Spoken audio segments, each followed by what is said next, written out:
for me, the CLIL methodology is a way of teaching through active learning strategies. It's a much more hands-on approach than perhaps more traditional methodologies might be. And it allows the students to access content in a more meaningful way. Given that they're learning through a foreign language, you need to kind of think about how you're going to present the content in a way that makes it accessible not only through the language that you're using to present it. So it includes ways of presenting and learning new concepts that involve the students, that are hands-on and allow them to discover things for themselves a little bit more. Okay, well, first of all, for language teachers, I think it's an interesting way of looking at teaching the language from a different point of view. So there's less explicit language teaching in CLIL, and language teaching is more implicit. So you're teaching language by using language, which is kind of the basis of a communicative language teaching approach anyway. So it's founded in communication. So the implicitness of the language in the presentation and the practice is very important, and it helps language teachers to focus on the fact that context is really important for language. So CLIL gives them a really meaningful context to work within. They have a reason to communicate, much bigger, better reason to communicate than they would do perhaps in some of the more kind of artificial activities that we do in the language learning class.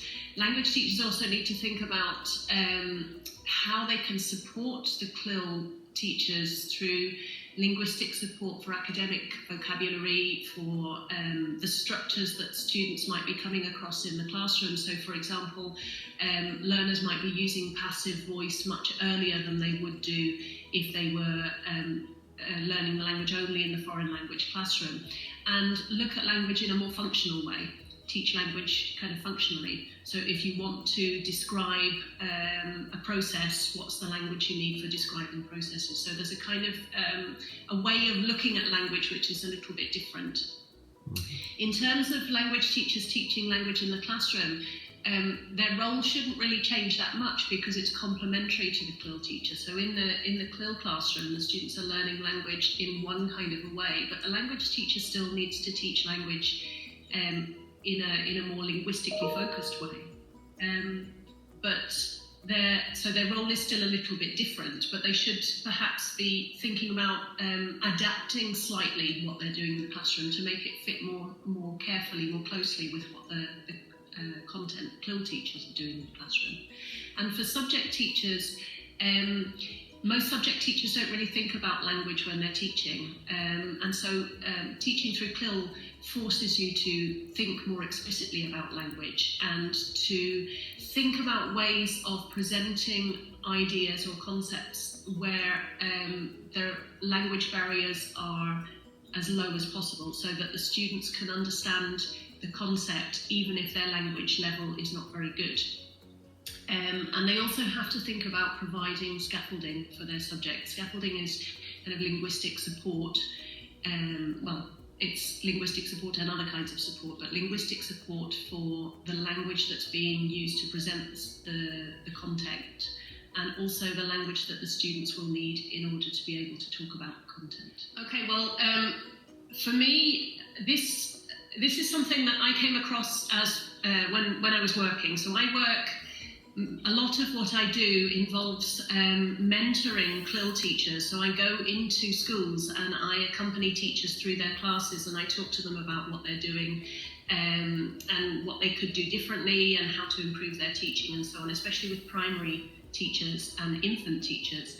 And in one school that I visited several times, it's quite a small school, and usually at the end of the school day I have a meeting with the headmaster or headmistress of the school to talk about the teachers and the students and how they're getting on and what things they need to think about and so on.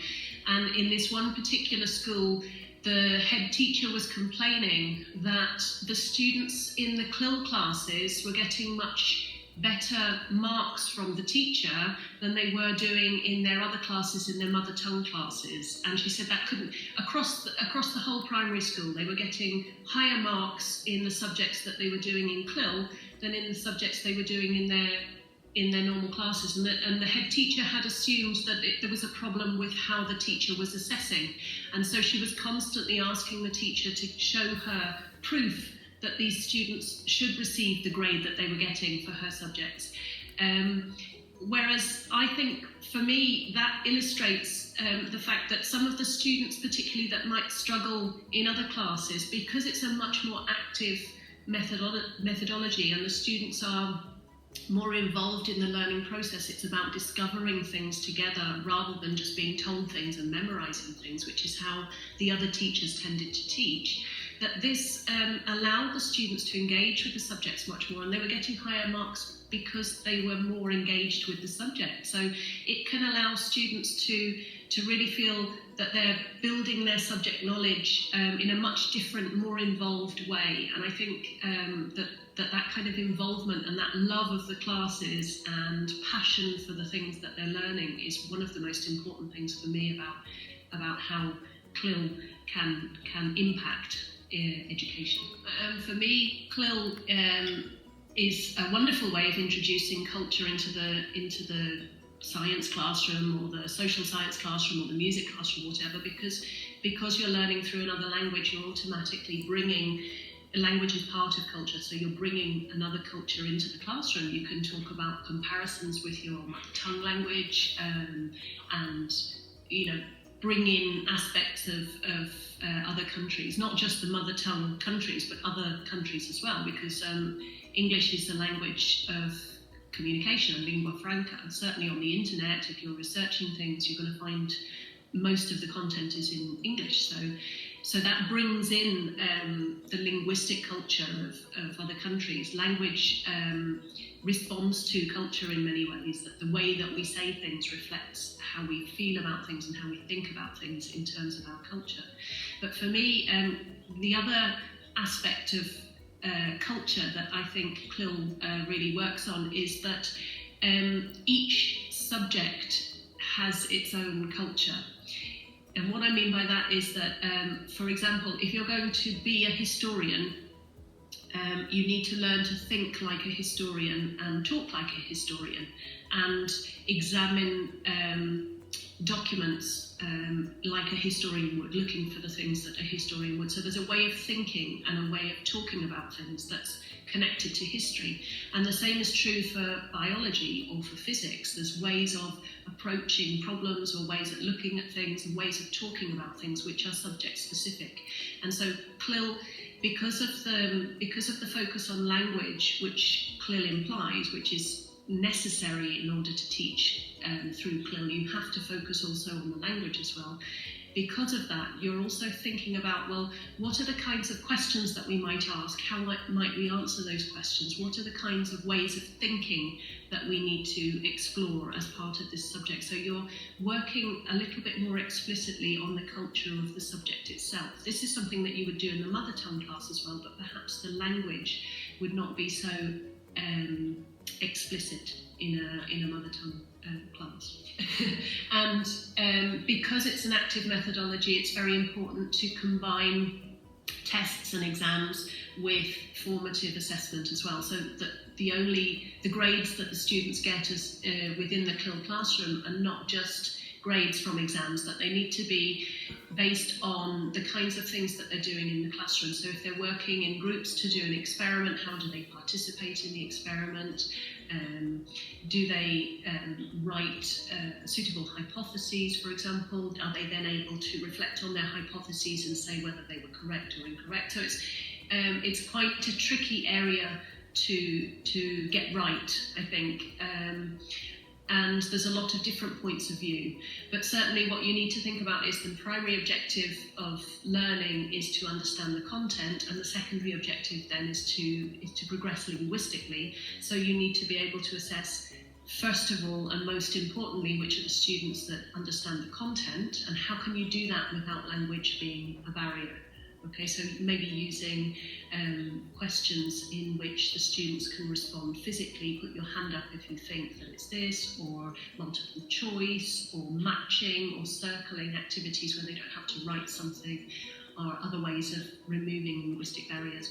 But at the same time, you need to include some kind of way of differentiating between the students who know the content but haven't got the language, and those who know the content and have developed academic language as well. Well, for me, I think CLIL methodology makes content learning more accessible because of the way that CLIL teachers present content to students, that they tend to use much more inquiry-based learning or hands-on approaches, and students get more engaged, involved in their own learning. So for me, that's one of the most important things about CLIL. CLIL is also very engaging for the students. If they're not engaged, they're not going to progress. So it's a kind of necessity that they need to be engaged in the class and participating in the class as much as possible. It also encourages critical thinking because of the way that we work in CLIL, because there's a lot of questioning and a lot of finding out about things for the students themselves, rather than just being taught things and asked to memorise them. They're asked to find things out for themselves, and they're encouraged to ask questions and to produce language as much as possible. So that critical thinking is also promoted in CLIL classes much more perhaps than in mother tongue classes. And the fact that you're learning something through a foreign language itself develops the brain in a way that it wouldn't be developed in a mother tongue class. So when you're learning something, you're being explained something through another language, there's an extra level of processing that happens in your brain, and this kind of extra level of processing helps develop links and critical thinking within the brain. So it enables students to develop those kind of aspects of their ways of thinking much more deeply. In terms of language use, so it's not just about learning content, it's also about learning language. They get to practice the second language, the language of the CLIL classroom, in a very communicative way, and it's a much more real or authentic context for language learning than perhaps the language classroom is. And there's a logical progression of what they're learning about. So the units of the course book or the units of the year, the kind of topics that you choose will build on each other. Whereas in a language classroom, you might do unit 1 is the environment, and unit 2 is travel, and unit 3 is clothes or something. It kind of jumps around a little bit in terms of contextualization. It's not sequential, whereas CLIL is sequential in terms of the content. So in order to learn about classification of animals, you have to have learned about the difference between vertebrates and invertebrates, for example. You build on knowledge. So it's a lot more authentic in that sense.